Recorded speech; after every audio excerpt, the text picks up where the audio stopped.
अस्सलामुअलैकुम dear students. आज के इस लेक्चर में हम FSc physics part 2 chapter number 14 article 14.8 cathode ray oscilloscope इस आर्टिकल को डिस्कस करेंगे। कैथोड रे ऑसिलोस्कोप को इन शॉर्ट CRO भी कहते हैं। C for cathode, R for रे एंड O फॉर ऑसिलोस्कोप। अब सबसे पहले हम कैथोड रे ऑसिलोस्कोप को डिफ़ाइन करते हैं। It is a very versatile electronic instrument which is in fact a high speed graph plotting device, यानी एक ऐसी इलेक्ट्रॉनिक डिवाइस है जिसको यूज़ करते हुए हम हाई स्पीड पे ग्राफ प्लॉट कर सकते हैं। अब आपने अक्सर एमरजेंसी हॉस्पिटल में देखा होगा कि पेशेंट के साथ कुछ वायर के साथ एक मशीन कनेक्ट होती है जिसकी स्क्रीन पे आपको कुछ इस तरह की वेव नज़र आ रही होती है। तो बेसिकली वहाँ पे जो CRO ही यूज़ होती है इस तरह के ग्राफ को प्लॉट करने के लिए। अब इसका प्रिंसिपल देखते हैं कि ये मशीन जो है CRO ये किस प्रिंसिपल पे वर्क करती है। It works by deflecting beam of electrons as a passes through uniform electric field between two sets of parallel plates as shown in fig. कि ये डिफ्लेक्टिंग बीम ऑफ इलेक्ट्रॉन्स जो इसका principal है ये उसको यूज़ करते हुए ग्राफ प्लॉट करती है। और इसको कैथोड रे ऑसिलोस्कोप इसलिए कहते हैं क्योंकि इसमें इलेक्ट्रॉन की बीम यूज़ होती है और इलेक्ट्रॉन की बीम को कैथोड रेज भी कहते हैं, तो इस वजह से इसका नेम है कैथोड रे ऑसिलोस्कोप। अब इसकी कंस्ट्रक्शन के बारे में बात करते हैं और साथ साथ इसकी वर्किंग भी डिस्कस करते हैं। ये आपको डायग्राम नज़र आ रही है। सबसे पहले इसमें फिलामेंट होता है जो कि कैथोड को हीट करता है। तो इसका मतलब ये है कि कैथोड को डायरेक्टली हीट नहीं किया जाता बल्कि इसको फिलामेंट हीट करता है, तो इस वजह से इसे कहते हैं indirectly heated cathode. Indirectly heated cathode. और कैथोड को जब फिलामेंट हीट करता है तो ये इलेक्ट्रॉन एमिट करता है। इलेक्ट्रॉन यहाँ से एमिशन के बाद इसके बाद ग्रिड आती है और ग्रिड पे जो है वो नेगेटिव पोटेंशियल होता है और इलेक्ट्रॉन पे भी नेगेटिव चार्ज है। तो इसका मतलब ग्रिड का जो नेगेटिव पोटेंशियल है वो रिपेल करता है इलेक्ट्रॉन को। अगर हम ग्रिड के नेगेटिव पोटेंशियल को कम करें तो यहाँ से जो पास करने वाले इलेक्ट्रॉन हैं वो ज़्यादा हो जाते हैं, और अगर नेगेटिव पोटेंशियल ऑफ ग्रिड इसको कम कर दिया जाए तो ज़्यादा नंबर ऑफ़ इलेक्ट्रॉन जो है वो पास हो सकते हैं। इसका मतलब ये है कि अगर हम ग्रिड के नेगेटिव पोटेंशियल को चेंज करते हैं तो हम बेसिकली नंबर ऑफ़ इलेक्ट्रॉन्स को कंट्रोल कर सकते हैं, और जितने नंबर ऑफ़ इलेक्ट्रॉन्स स्क्रीन पे जाएंगे उतनी ही ब्राइटनेस ज़्यादा होगी। और अगर हम इस जो नेगेटिव पोटेंशियल है ग्रिड है इसको कंट्रोल करें तो कंट्रोल करते हुए हम ब्राइटनेस ऑफ स्क्रीन को कंट्रोल कर सकते हैं, क्योंकि जो नेगेटिव पोटेंशियल ऑफ ग्रिड है बेसिकली वो नंबर ऑफ़ इलेक्ट्रॉन्स को कंट्रोल करता है। उसके बाद 3 सेट्स ऑफ एनोड होते हैं जिन पे पॉजिटिव पोटेंशियल होता है और इंक्रीजिंग ऑर्डर में पॉजिटिव पोटेंशियल होता है। इनका काम ये होता है कि ये जो इलेक्ट्रॉन की बीम है इसको फोकस करते हैं और इसको शार्प बीम में कन्वर्ट करते हैं। इलेक्ट्रॉन्स की जो इलेक्ट्रॉन्स आ रहे होते हैं इनको फोकस करते हैं। उसके बाद 2 सेट्स ऑफ प्लेट्स होती हैं।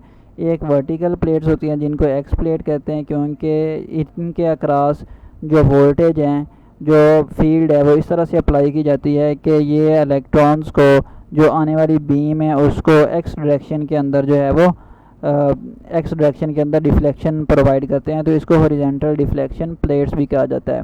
और ये जो वाई डिफ्लेक्टिंग प्लेट्स है या हॉरिजॉन्टल सेट ऑफ प्लेट है इनको वाई डिफ्लेक्टिंग प्लेट इसलिए कहा जाता है क्योंकि इनके अक्रॉस जो वोल्टेज या सिग्नल हम प्रोवाइड करते हैं वो इलेक्ट्रॉन की बीम को इस तरह से डिफ्लेक्ट करता है कि उनकी जो डिफ्लेक्शन है वो वाई एक्सिस पे शो होती है।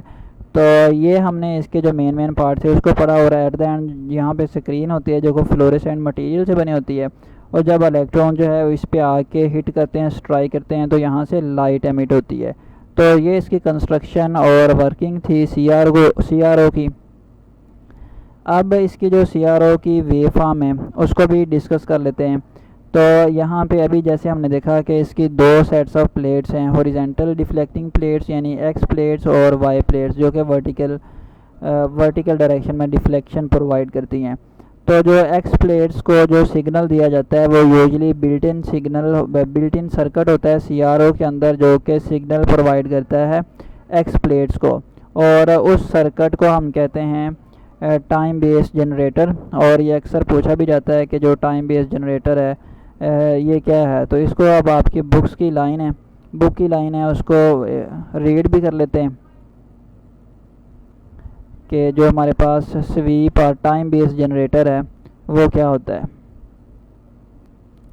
तो यहाँ से देखें the voltage that is applied, यहाँ से the voltage that is applied across x plates is usually provided by a circuit that is built in, यानी उसके अंदर फिक्स होता है, पहले से मौजूद होता है, पहले से बिल्ड होता है CRO के अंदर। It is known as sweep और टाइम बेस्ड जनरेटर। तो ये पूछा जाता है कि टाइम बेस्ड जनरेटर क्या होता है, तो आपने आंसर करना है कि CRO के अंदर ऐसा सर्किट जो कि हॉरिजॉन्टल डिफ्लेक्शन प्लेट्स को सिग्नल प्रोवाइड करता है या उनको वोल्टेज या फील्ड प्रोवाइड करता है, उसको हम कहते हैं टाइम बेस्ड जनरेटर।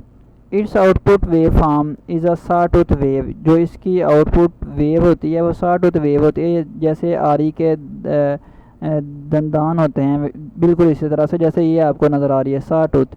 कि ये जो सॉटूथ वेव है ये टाइम पीरियड T के लिए इसकी वोल्टेज की वैल्यू इंक्रीज़ करती जाती है लीनियरली।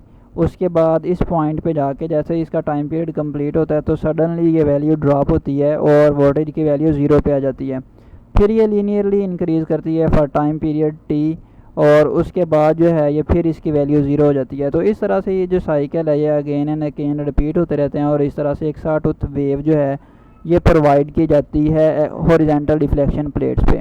अगर वाई प्लेट्स पे कोई सिग्नल ना हो तो स्क्रीन पे हमें ये वाली जो वेव है ये कुछ इस तरह से नज़र आती है कि एक्स एक्सिस के ऊपर एक डॉट मूव करता हुआ दिखाई देता है, जो जिसकी वैल्यू जो है वो लीनियरली इंक्रीज़ करती है और फिर सडनली जो है वो 0 हो जाती है। यानी यहाँ पे एक डॉट जो है ये ऐसे इस डायरेक्शन के अंदर मूव करता है और ये एक्स एक्सिस के ऊपर लाइन के ऊपर, और फिर सडनली जो है ये ओरिजिन पे जाता है, फिर ऐसे वापस आती है लाइन, फिर सडनली ऐसे। तो इस तरह से ये मूवमेंट शो होती है।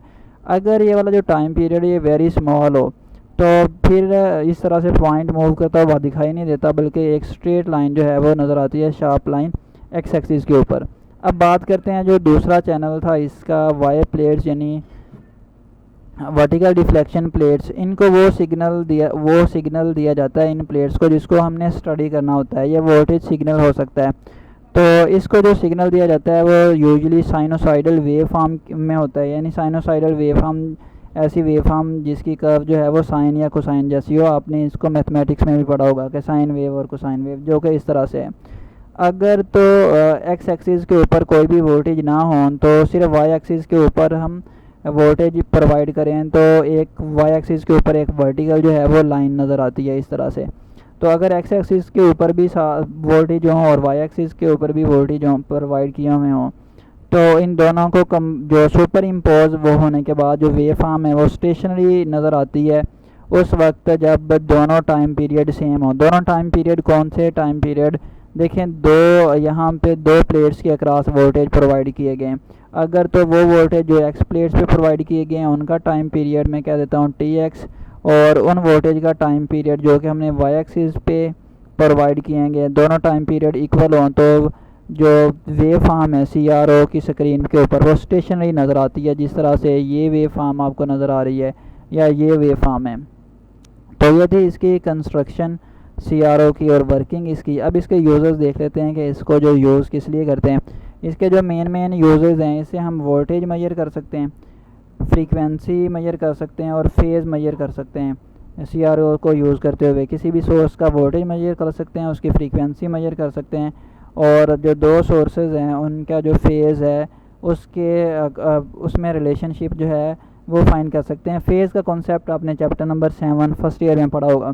जैसे कि ये दो वेव्स हैं तो यहाँ पे देखें ये जो फर्स्ट वेव है ये इंक्रीज़ हो रही है और जो सेकंड वेव है ये डिक्रीज़ हो रही है, और जब सेकंड वेव इंक्रीज़ होती है तो फर्स्ट वेव की वैल्यू जो है वो डिक्रीज़ होती है। तो हम ये कह सकते हैं कि ये दोनों वेव्स हैं ये आउट ऑफ फेज़ हैं और इनके दरमियान जो फेज़ है वो 180 डिग्री है। तो इस तरह CRO को यूज़ करते हुए हम वोल्टेज, फ्रीक्वेंसी और फेज़ जो है वो फाइंड कर सकते हैं। Thank you.